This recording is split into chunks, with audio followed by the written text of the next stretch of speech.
Karena ketika Umar bin Khattab datang kepada Nabi dan mengatakan, "Ya Rasulullah, aku mencintaimu lebih daripada apapun selain diriku," maka Nabi mengatakan, "Belum cukup, wahai."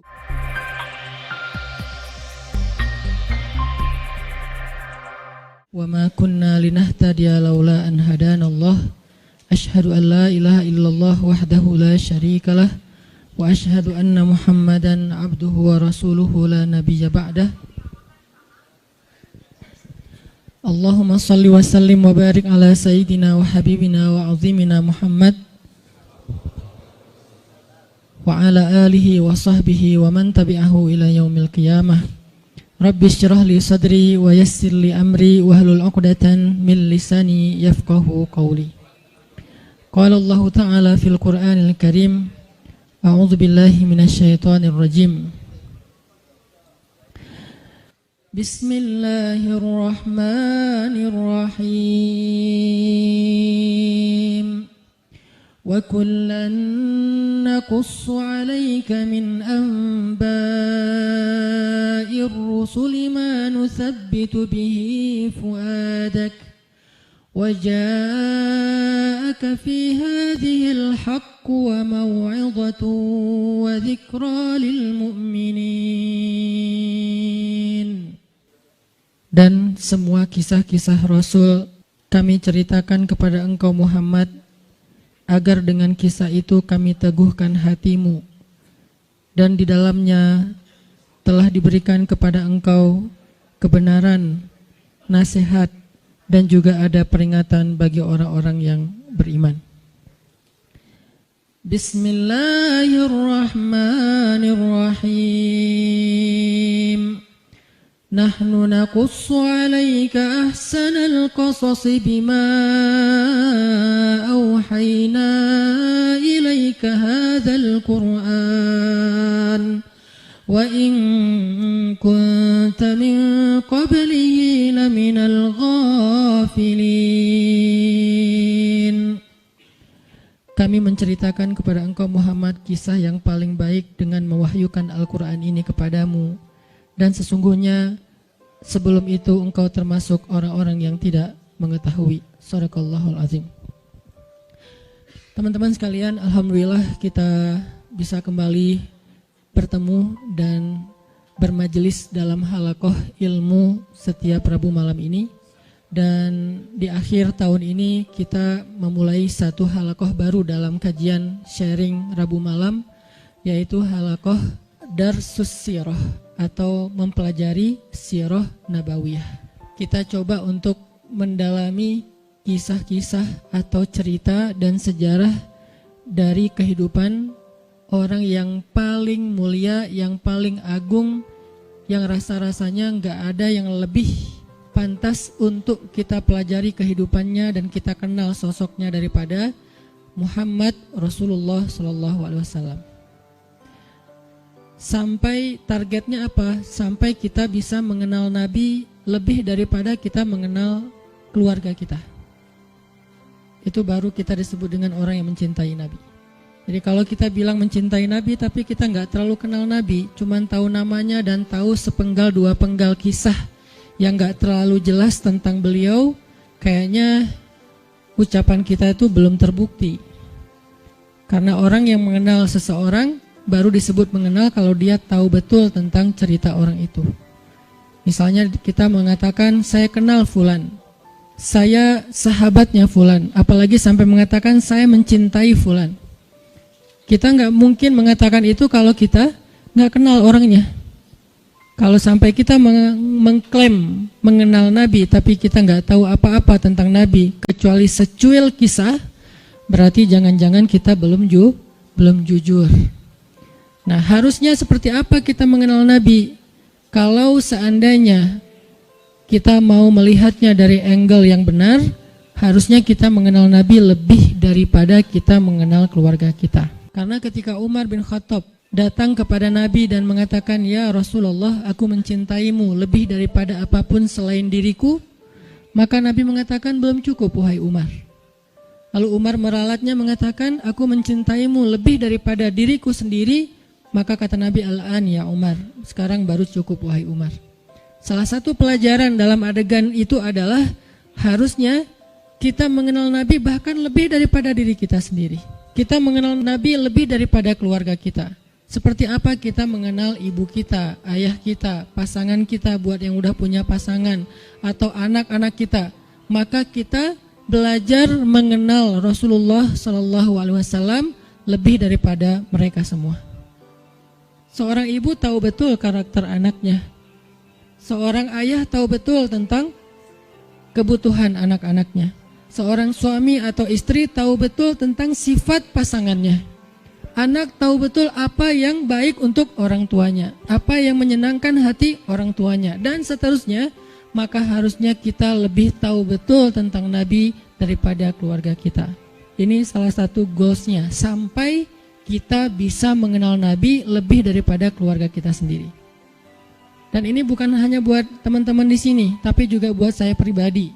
Sambil saya menyampaikan, karena ini bukan dari saya hanya menerjemahkan bacaan dan wawasan yang saya dapatkan, baik ketika dulu masih belajar di Al-Azhar maupun sampai sekarang karena jadi murid itu seumur hidup terus belajar ke dalam bahasa yang mungkin mudah-mudahan bisa lebih mudah kita pahami tentang sirah Nabi. Sehingga kita sama-sama nanti satu saat makin lama makin kenal dengan Nabi, makin tahu tentang Nabi, sampai bukan hanya yang zahirnya. Karena seperti yang saya pernah sampaikan, sunnah Nabi itu ada 3. Hanya dari 3 ini mungkin 2 sering dibahas, tapi yang ketiganya jarang dibahas. Ada sunnah surah penampilan Nabi. Sebagian dari penampilan Nabi hukumnya wajib diikuti, sebagian yang lain hukumnya sunnah diikuti. Artinya penampilan Nabi itu banyak dibahas tentang jenggotnya, tentang sorbannya, tentang jubahnya, tentang sendalnya, dan seterusnya. Kemudian yang kedua, sirah perbuatan Nabi. Kehidupan Nabi secara zahir.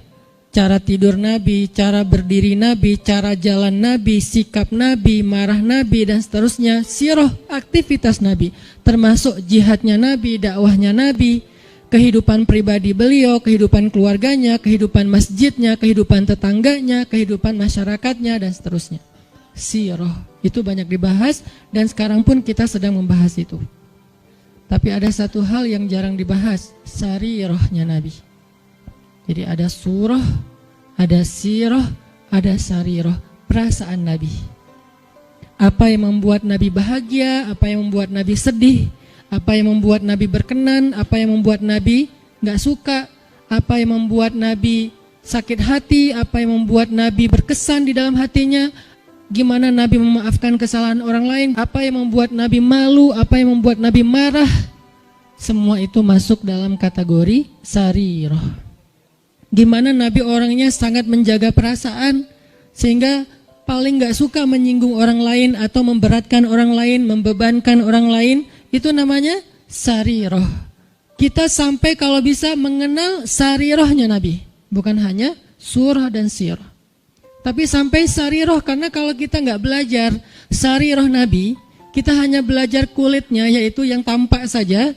Jangan-jangan semakin kita mengetahui sunnah Nabi, semakin kita jadi bikin orang nggak nyaman. Semakin galak, semakin eksklusif, bahkan jangan-jangan gak sengaja kita semakin merasa paling benar. Padahal Nabi SAW sendiri dengan sarirah beliau adalah orang yang paling menyenangkan. Gimana Nabi jadi orang yang paling menyenangkan? Itu sarirah, bukan sirah, bukan surah. Nabi menyenangkan bukan hanya karena beliau ganteng, itu udah pastilah. Tapi banyak orang ganteng tapi nyebelin ya. Ada orang, yanya kenceng di belakang. Ada cewek makin cantik, makin bikin kita kayak gak nyaman gitu. Kenapa gak nyaman? Karena mungkin kecantikan dia itu jadi fitnah, kecantikan itu bikin dia jadi jutek atau apa. Ada orang secara fisiknya hampir bisa dibilang sempurna, dia fisiknya keren, tapi karena sarirahnya, mentalnya, perasaannya itu nggak humble sama orang lain, akhirnya kita juga nggak nyaman bareng dia. Makanya ada orang memilih pasangan, walaupun yang tampak duluan itu fisik, tetapi kadang-kadang ada orang yang kayaknya pasangannya biasa banget, tapi dia kayak happy banget sama orang itu. Kenapa? Karena cocok secara karakter. Nah artinya, mungkin kita wawasan tentang Nabi itu bagus, surahnya kita mencontohkan Nabi itu hampir sempurna, karena nggak ada yang sempurna Nabi pastinya. Cuman kok nggak bisa bikin orang nyaman? Jangan-jangan kita tahu banget surah, belajar banyak sirah, tapi hampir kurang aware tentang sarirahnya Nabi, perasaan Nabi.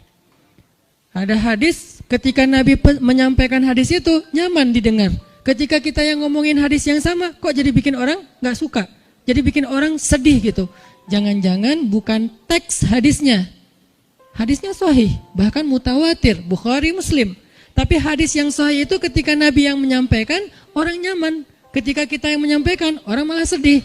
Berarti ada sarirah yang kelewat, yang miss, yang kita nggak packaging, membungkus teks tadi ketika kita menyampaikan kepada orang lain.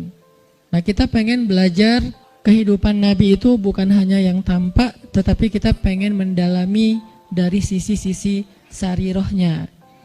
Nanti yang akan teman-teman dengarkan dari kajian sirah ini, mungkin hal-hal yang teman-teman udah pernah dengar dari yang lain. Karena kajian sirah itu banyak ustadz-ustadz yang menyampaikan. Apalagi kalau teman-teman ngerti bahasa Arab, buka di YouTube dicarinya pakai bahasa Arab, itu akan lebih dahsyat lagi. Cuman kenapa kok tetap perlu mendengar? Mungkin kalau pelajarannya sama, refresh, recharging iman. Kalau enggak, maka pasti ada angle yang berbeda. Objeknya sama, kejadiannya sama, peristiwanya sama, tapi ibrahnya berbeda. Kenapa ibrahnya berbeda? Karena interpretasi dan sudut pandang berbeda. Kok bisa kayak gitu? Karena semua tentang Nabi itu adalah mutiara. Dilihat dari mana aja bercahaya. Ada yang cahayanya dari sebelah sini. Wah, saya lihat dari sini ada ibrah, pelajaran penting, petunjuk hidup. Kata yang lain, dari sebelah sini juga ada petunjuk, banyak. Jadi nggak bisa kita hanya menyimpulkan kehidupan Nabi dari satu sudut pandang, saking sempurnanya kehidupan beliau. Nggak ada syubhatnya. Kalau ada yang nggak kita ngerti, bukan syubhat. Syubhat itu apa? Hal-hal yang meragukan, yang nggak penting, yang sia-sia itu nggak ada dalam kehidupan beliau. Dari sejak beliau dalam kandungan, bukan hanya dari sejak dapat wahyu, dari sejak dalam kandungan itu udah jadi ibrah, pelajaran yang luar biasa tentang sosok beliau.